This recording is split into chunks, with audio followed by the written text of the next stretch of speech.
Guys, this is the Rooted's first business seminar, and we've only been here for like an hour, and it's been so good. We have about an hour and 30 minutes to go, so please do stick around. We have more in store for you all. Without wasting any more of y'all's time, we have our second speaker coming up. We've got Caren, who will just step up, and I hope that did not make noise. There was an aeroplane passing. But we've got Caren coming through to just, teach us and just coach us, on the power and the importance of branding. And that is something to really look forward to, especially when you are in the beginning, stages of your business, or you're trying to rebrand because something is not working and you're just trying to figure out what works and what does not work. That is, what Caren will be just, teaching us about, the importance of naming, your business. You know how parents are very, they very like intentional when naming their kids, and so we'll just be speaking about the intentionality, behind naming your business and how important it is. There's a lot that is coming up, and just stick through.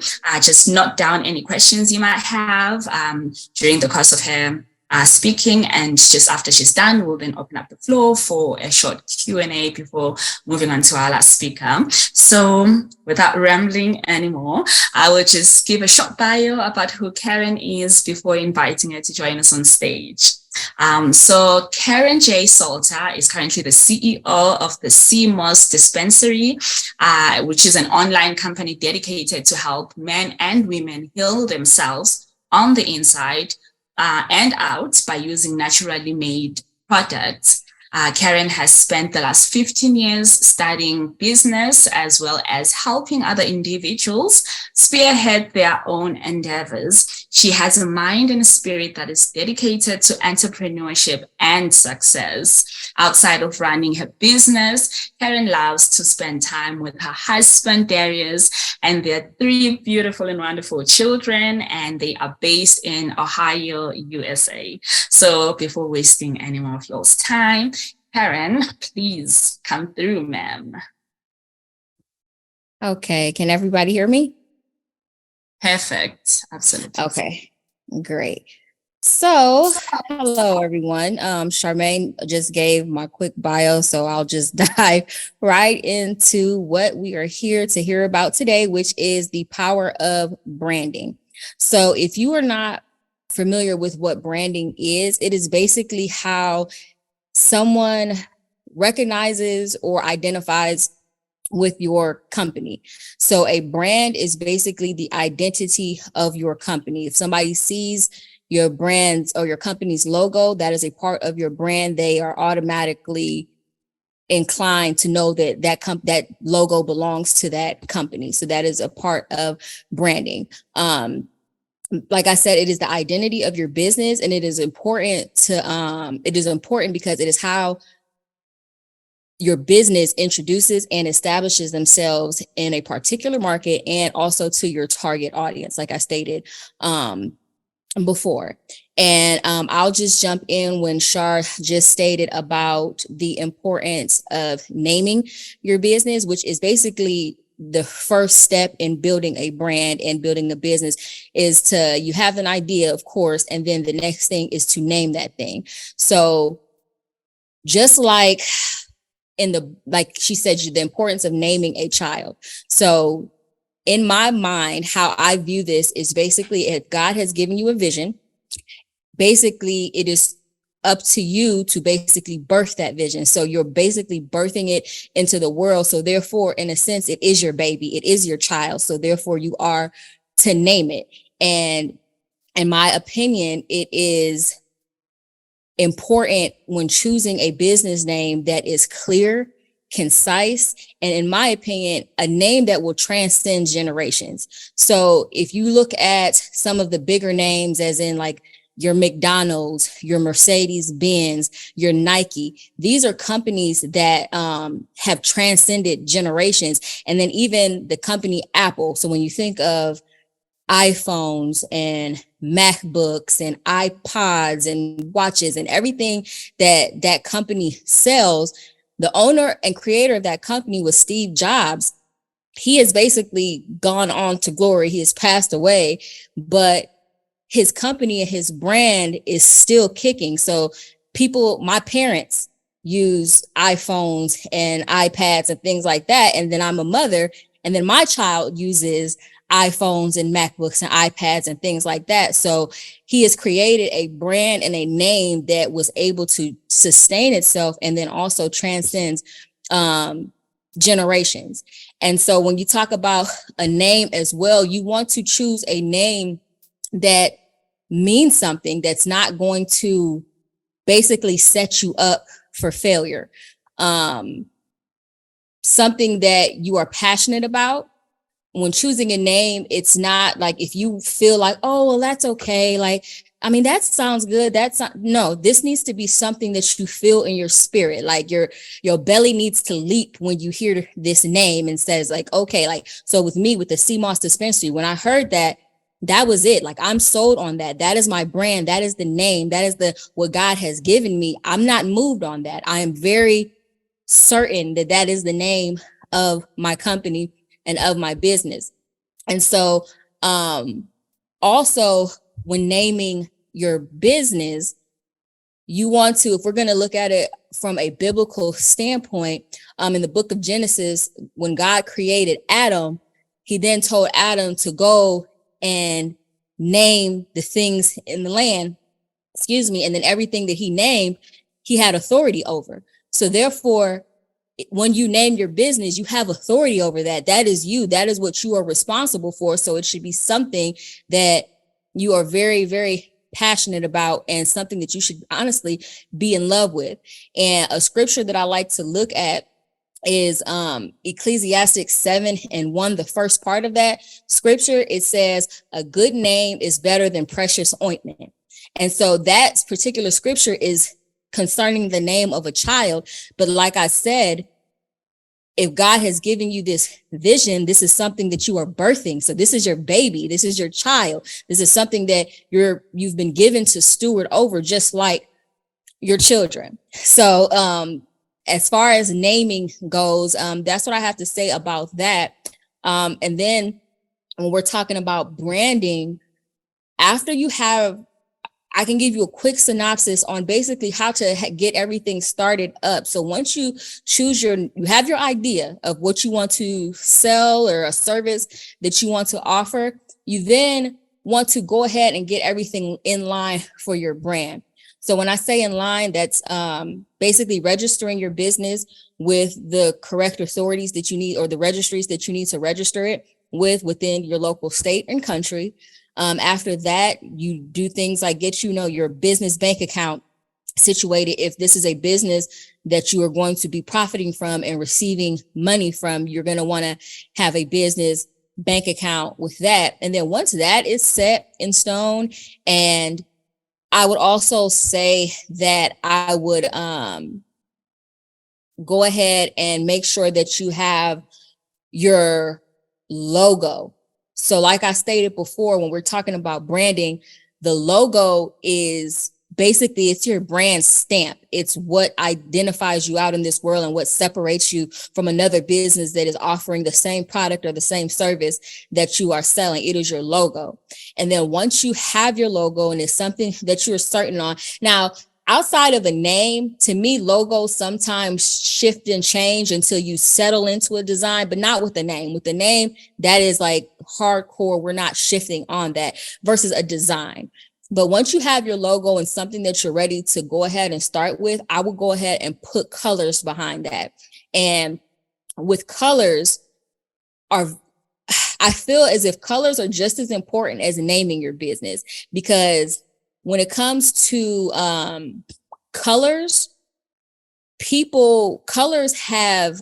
are tied to emotions with individuals. So when I say the colors are tied to emotions, they have different meanings. So the color red means basically it symbolizes excitement, it symbolizes youthfulness, it symbolizes boldness.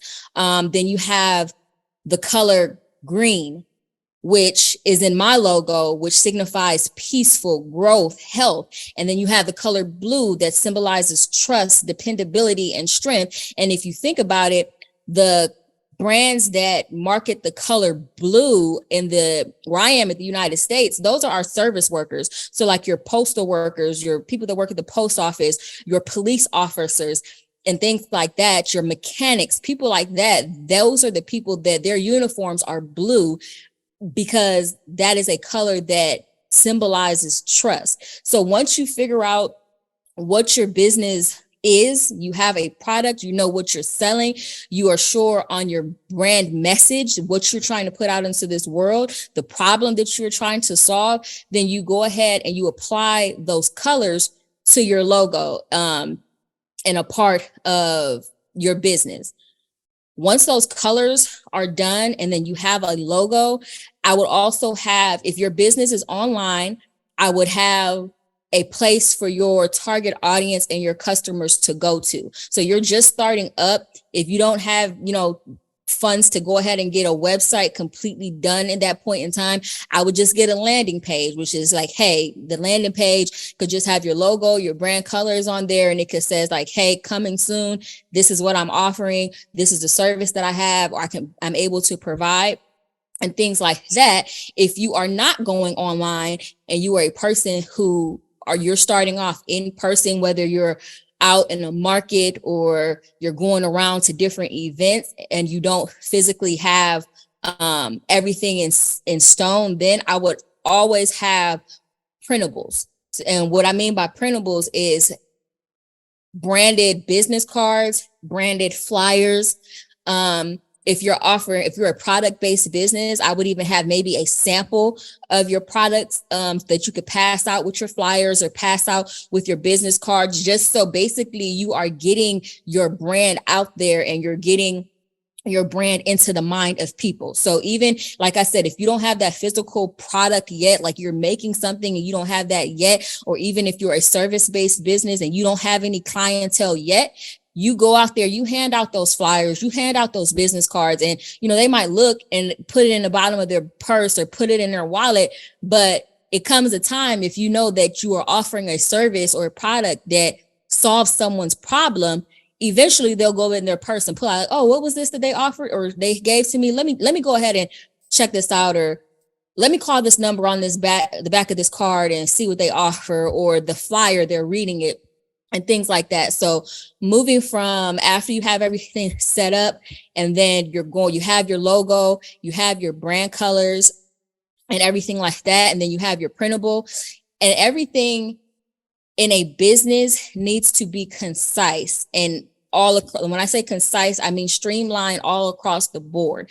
And so when I say streamline all across the board, if your brand colors are going to be purple and gold, then everything that you put out needs to be purple and gold. If you are marketing on social media, purple and gold, like don't integrate those other colors, because that's not basically the purpose of your brand. And that's not what you want your brand to be recognized for. So everything needs to be streamlined when it comes to that. The next part we can talk about and move on to, as far as branding is concerned.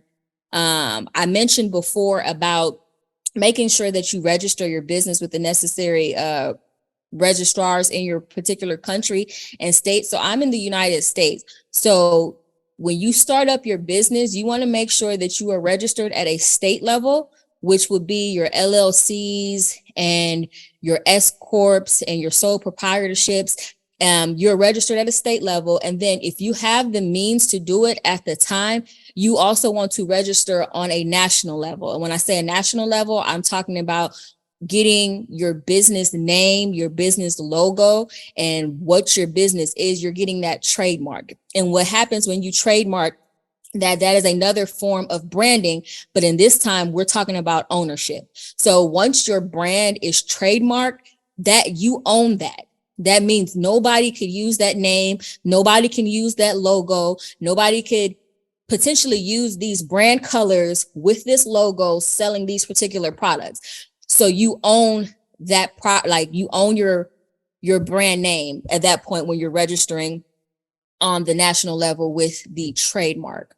Let's see. Another questions we can go through. Okay, so when we're talking about branding, Shar, we kind of went back and forth about, or you kind of sent me a message about this earlier when we're talking about your personal brand and then you have a business brand.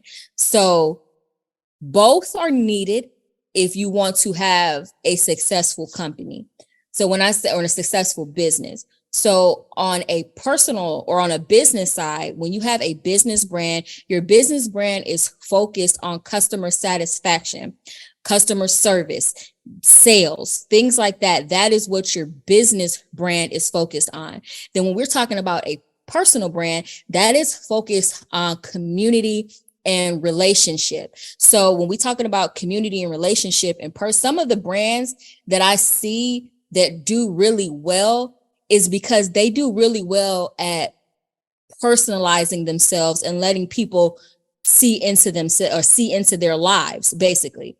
And something that I learned a while ago is that people don't buy products, people don't buy services and things like that. People buy people. So I am more inclined to buy something from you because I find you personable and I like your personality and I like how you talk. And sometimes you're funny. And then you let us see a day in the life and what it's like for you. And then to let us know that, you know, life isn't perfect. And sometimes within social media, what's put out there is that everything is all just peachy and things like that. But when you are a transparent brand and you let people into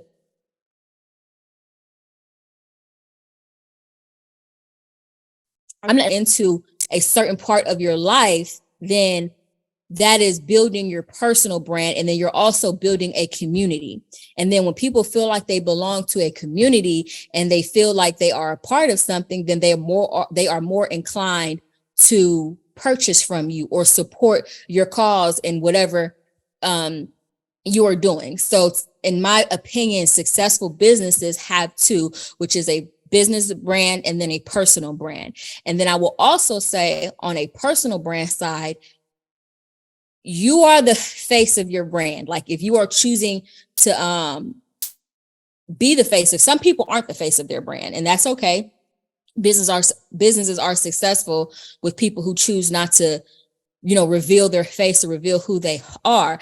But if you are the face of your brand, when you step out into the world, you are representing your brand. So when I step out into the world, I am representing the CMOS dispensary. When people see me in person, they know that this is what I sell. And then a part of that personal brand is when you are out in public and you are building a brand, you need to be prepared for people to ask you questions and then also be prepared to answer these questions when you are out and about. So when we are out and about and we are doing like in-person events, and I'm with my husband, like we have on branded shirts. So like the shirt says the CMOS dispensary on it. And there have been times where we are done with the event. We have packed up, we've left from the event, and then we've gone someplace to just get something to eat. And someone has noticed the label on my husband's shirt. And then that sparked the conversation. And then it's like, oh, well, what, you sell this? And okay, well, I always wanted to know about that. What does that do? And so basically you are a walking brand. So you need to be basically available to the public to a certain extent when it comes to your business. Yeah. And then also with that being the face of your brand and then being available, always have something on you that represents your brand. So I'm not saying that you got to go out and get a t-shirt with a logo or anything, but when I mentioned earlier in your branding packaging and things like, or your branding material, your printed materials, so make sure you have business cards. If I don't have anything else, like I'm going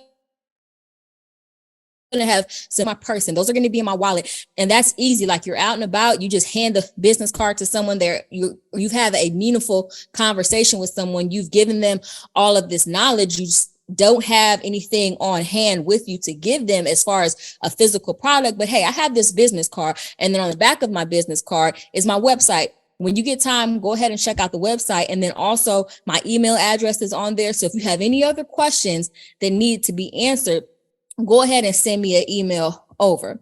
So yeah, make sure that you always have something on you that represents your brand, to be able to give to someone out there. What else do we have? Okay. We went over the registering your business. The last part that I'm going to go over is basically, when it comes to your business and your brand, compromising. And then also I'll touch on collaborations. So when we talk about collaborations with brands, so you have your brand and you're building your brand and your marketing, and you want to collab with somebody else to bring awareness to your brand. When you do that, you need to make sure that the collaboration makes sense for both people, unless this is something that God specifically told you to do. And so when I say make sense for both people, me personally, I have a brand. Let's say I want to collab with somebody on social media. You need to make sure that their audience is in tune, and also an audience that your business is looking to serve. So when I say that is, I'm not going to collab with, let's say, and this is nothing against anyone, but like, let's say it's an Instagram model and this is what she does and she models. I'm not going to collab with her on this business side because her target audience that she has isn't into buying what I'm selling. So that kind of makes sense. Like they follow her for pictures and they follow her to see what she's wearing. They're not necessarily following her for health and wellness. So that doesn't make sense. Versus if I have a brand, I want to collab. Let's say it's someone that's an esthetician and she does facials and she does makeup and she does lashes and eyebrows, and that's what she does. Now that is a brand that makes sense because her target audience fits into my target audience. They are into skincare. I sell skincare. So that collaboration makes sense. And then it also makes sense for her because now my clientele who is purchasing the skincare that I'm selling, let's say they want to go get a facial, then they can go to her. So therefore the collaboration makes sense on both parts. And then also do not be in a rush to collab with people based on like following, like they have a certain number of followers, so I'm going to collab with them because then I can get my brand out there. No, like you don't want to compromise your brand, and you want to make sure that your brand is standing on integrity, and then your core values are the same. And so I'll go into the last thing. And when we're talking about compromise when building your brand, it's 3 things that I'm going to say that you should never compromise on when it comes to your brand. That's 1, you never compromise your peace.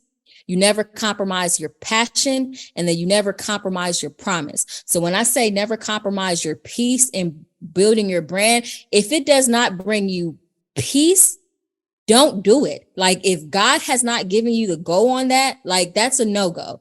It needs to bring you peace when doing it. And granted, being an entrepreneur is stressful, but it's also my passion. And that's why I said second, don't compromise on your passion. If I don't feel passion about it, it's not going to have any longevity because it's just something I'm in to basically make a quick buck. Or a quick dollar. So when the next great thing comes on, then I'm just going to go ahead and move to that. No, you need to stand on your peace, stand on your passion. And then third, like I said, you never compromise your promise. And when I say your promise, that is, if this is a vision and this is something that God has given you, you stand on that. And if you are looking to do business, collaborate with somebody, and it basically doesn't align with what God said or what God promised you, then that's a no-go. So if God basically says, hey, I've given you this vision, and this vision is for you to speak into the youth, build the youth or build women, and this is what you're supposed to do. But then somebody comes along and says, hey, like I have an opportunity. I think your business is good. We can do this, but it's going to cause you to like basically like we're exploiting children or something like that. Like, but we'll pay you this amount of money. That's basically compromising on your promise because it's something that God told you. He gave you a vision about it, told you what you would be doing, and then you're going completely against it. So that's something that you shouldn't do. So like I said, never compromise when building your brand, never compromise on your peace, your passion, and your promise. And that is all that I have today, Shar. So I guess I will throw it back to you. Ma'am, what? That was so good. Oh my gosh, that was so good. I can't even go and be like, oh, I love when you say this or when you say that because it was all so good. Oh, and thank you so much, Caren, for just gracing us with all of this. It's really just profound. And I love the alignment. Yo, these people don't know each other. The one is in Malawi and the other is in USA. But the alignment, I love the Holy Spirit, especially when you spoke about people buying people. It really tied in so well with what Polly spoke about, social capital, as well as what you spoke about when you're talking about, being prepared to answer people's questions. It ties back to the honesty. If you're not honest about what you're doing, you won't even know how to answer anything about your brand. And this was also good. Thank you so much, Caren. This was so profound. This was so powerful. It was very, very informative. This is what the seminar is about. It's not a fashion thing. It's not, one of those things that people just do because it's January, it's the beginning of the year, and it's just a tick. It's God ordained. It's the season for it, and we're just so grateful that you just availed yourself to just, impact us in such a powerful, powerful way. So thank you so much. Oh, wow, this is so good. Thank you. We will open up the floor. If anybody would like to ask Caren anything, please raise your hand and, we'll give you the stage to come through and just ask your questions before we move on to the next speaker. This is good. Michelle, yes, ma'am, please do come through. Good evening. Good evening, everyone. Hi, Caren. Looking really great. Everything that you said, I hope everyone can hear me. Everything that you said was so on point. How do you choose your team for your brand? Apart from them being qualified, even if you have the same values or expertise or whatever, how do you choose the people that are going to be in what you have been called to do or in whatever that business you are doing? How do you make that choice? Okay, great question. So when choosing a team, first and foremost, we do need to have the same core values, and that's just that's just a part of what I believe. And then secondly, the next thing on that list is to staff your weaknesses. So for me, I know what I'm good at and I know what I'm not good at. So like just a transparent moment, like social media is not my strong suit. Like it's not like, I don't feel like I'm the best at it. So I will staff somebody to be able to handle social media. If I know that, hey, I'm not really good at numbers, then you staff an accountant or you staff someone to be able to handle your books. But all in all, these need to be people that align with your vision, understand the vision of the company, understand where you're going.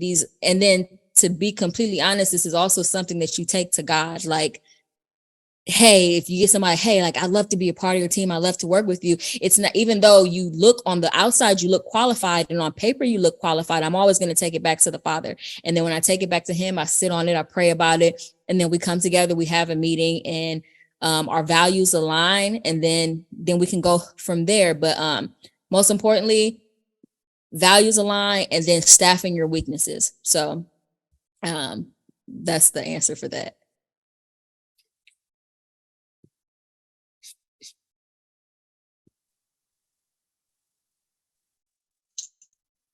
Thank you so much. That was really good. You're welcome. Thank you so much for that, Caren. That really was good. That was so good. Thank you. Same core values and staff your weaknesses. That's powerful. Thank you so much for sharing that. And thank you for asking that as well, Michelle. Thank you. Would anybody else like to ask a question, some clarity on something? Yes, Omo, please come through. Thank you so much, Shah. Thank you so much for sharing, Caren. You have truly blessed us. We have touched on branding for companies, right? But we are in an area where people work as brands themselves, as influencers, as content creators, as brands themselves. Do you have any advice on how to build a brand, a personal brand of just BBU? I don't know, am I audible? I'm unable to.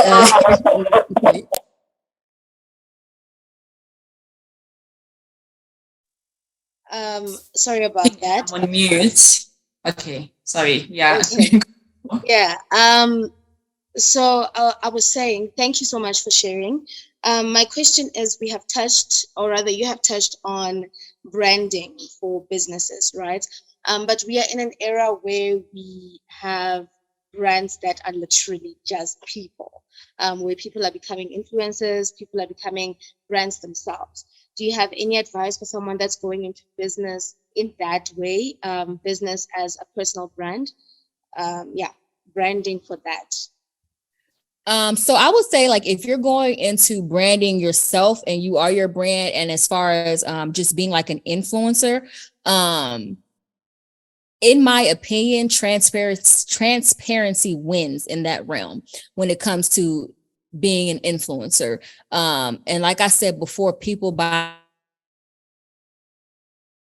people on well to people who are transparent and to people who they feel like have the same issues as them. So even though social media, in my opinion, is a lot of like fabrication and people just put forward the best effort, I do feel like a lot of the times people can tell when people are being ingenuine via social media. So I will say, if you are looking to build yourself as a personal brand, as far as an influencer goes, I would stick with transparency. And sometimes it's the things that you feel like you may be struggling with that no one else might understand, but it might be that thing that draws your crowd. And what I like to say is your tribe. It draws your tribe to you, and you're able to build community around who you truly are by being transparent, if that makes sense.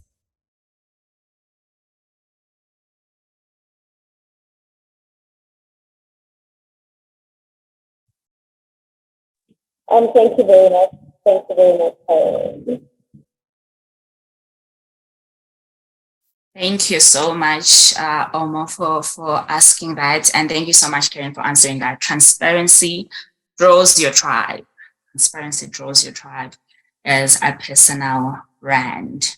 So yeah, no, that was good. That was good. Would anybody else like to come through with a question or some clarity? Please feel free to just raise your hand and ask away before we move on to the next speaker.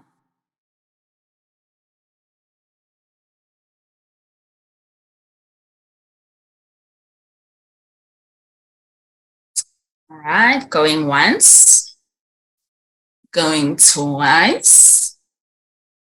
Okay, awesome stuff. That was so good. That was so good. This has been so insightful. This has been so powerful. This is what we are here for, you know. So thank you so much once again, Caren, for just coming through and just sharing all of the wisdom and everything that you've learned, you know, through the things that you went through in your business, you know, and just equipping us so that, you know, it's not all the mistakes that we have to experience ourselves. You know, there are other things that we're gonna learn ourselves, but it's not everything that we have to, you know, there's really wisdom in just taking what we've been you know, what's being poured into us right now and just putting ourselves in positions to just apply that in our businesses. So thank you so much for that, Caren. That was so good. Thank you. Okay. Wow, this has been so good.